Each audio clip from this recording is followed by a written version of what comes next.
Bonjour Patrick. Bonjour. Donc Patrick, je me rends visite à Lyon. On est à Lyon aujourd'hui. Tu sais, le dernier Québécois qui est passé par là, c'est Mario Asselin. Ah, oui. Puis il m'a dit qu'il fallait que je fasse une causerie avec toi. Il m'a tweeté ça, des injonctions québécoises. Donc je me soumets à cette injonction québécoise de Mario Asselin. Je m'en soumets avec d'autant plus de facilité qu'on se connaît depuis un bout de temps. Et de plaisir. Donc tu travailles à Chicoutimi. Oui. Et tu fais une étude. C'est pour ça qu'il se balade dans l'Europe, ce garçon. Dans le monde même. Dans le monde francophone. Ouais, la Suisse, la France, le Québec. Je vais aller au Nouveau-Brunswick. Et puis après Haïti. Puis je suis en train d'essayer de m'organiser pour aller en Chine. En Chine. Donc s'il y a des gens qui sont intéressés par ces travaux, contactez-le. On mettra son mail en dessous là. Donc c'est quoi ton étude, Patrick?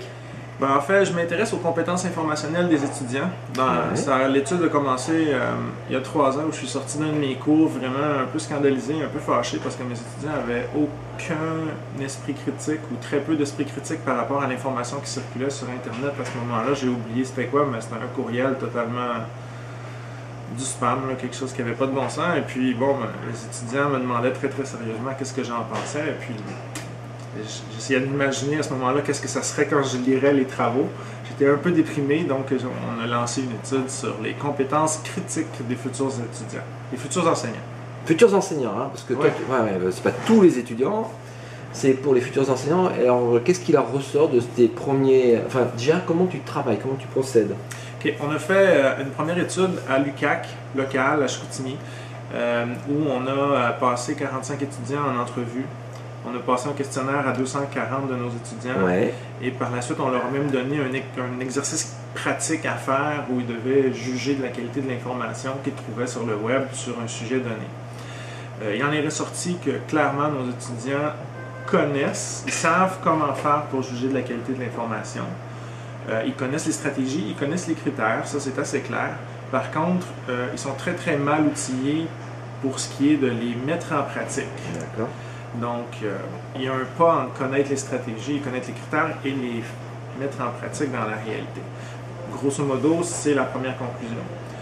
On est arrivé à se dire qu'il y avait peut-être des différences entre les programmes, mais à l'UQAC, c'est tout petit, c'est très difficile de décider si, de déterminer si effectivement il y avait une différence, parce que les mêmes professeurs interagissent avec les étudiants de différents programmes, puis souvent nos étudiants d'un programme ont plusieurs cours avec les étudiants d'autres programmes, donc on n'était pas certain, et puis on a monté, comme je suis en sabbatique, je profite de mon année sabbatique pour aller chercher des données sur le même sujet, différemment. Cette fois-là, on procède par questionnaire et par entrevue, auprès de futurs enseignants dans différentes universités. Là, on espère que la comparaison va nous aider à déterminer, par exemple, si les étudiants de Lyon sont meilleurs, on va pouvoir regarder dans les programmes, regarder dans la formation, puis se demander pourquoi. Puis peut-être réussir à améliorer notre formation à Chicoutimi. D'accord. C'est l'objectif cette année. D'accord. Donc un questionnaire en ligne et des entretiens avec les étudiants. Ouais. D'accord. Et déjà, tu es passé en Suisse, tu m'as dit que tu avais vu des différences. Alors même sans rentrer dans les statistiques, sans déflorer le truc, c'est quoi les grandes choses qui t'ont... Des différences d'abord, dans la principale différence, je dirais, dans les outils qu'ils utilisent. Et puis dans l'importance peut-être des réseaux sociaux et l'importance d'Internet dans la vie des étudiants suisses, ça m'a semblé clairement moins important que pour les étudiants de Chicoutimi, qui ne peuvent pas vivre une journée sans Facebook, je pense. Je n'ai pas vérifié, je ne l'aurais pas demandé encore, là, mais... Oui, c'est normaux, quoi. C'est beaucoup plus important. Des similitudes, par contre, sur les perceptions qui sont du rôle de l'école. C'est très drôle parce que dans leur vie, ces étudiants-là ne sont pas capables de vivre sans Internet. Ouais. Dans leur vie, le Web 2.0, les médias sociaux, ça occupe une place dans leur vie sociale très importante. Mais de l'autre côté, le discours qu'ils ont par rapport au rôle de l'école fait totalement abstraction. Quand ils arrivent à l'école, les blogs c'est mauvais, les réseaux sociaux c'est mauvais, Facebook, Wikipédia c'est pas bon, alors que dans leur vie personnelle, ils utilisent ces outils-là à profusion.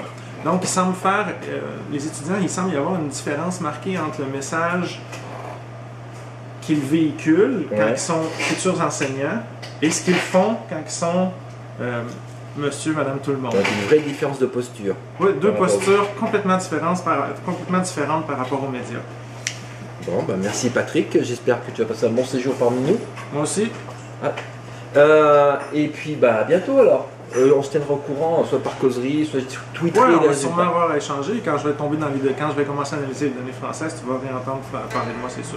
Bon, ok. Et ben à la prochaine. Bye.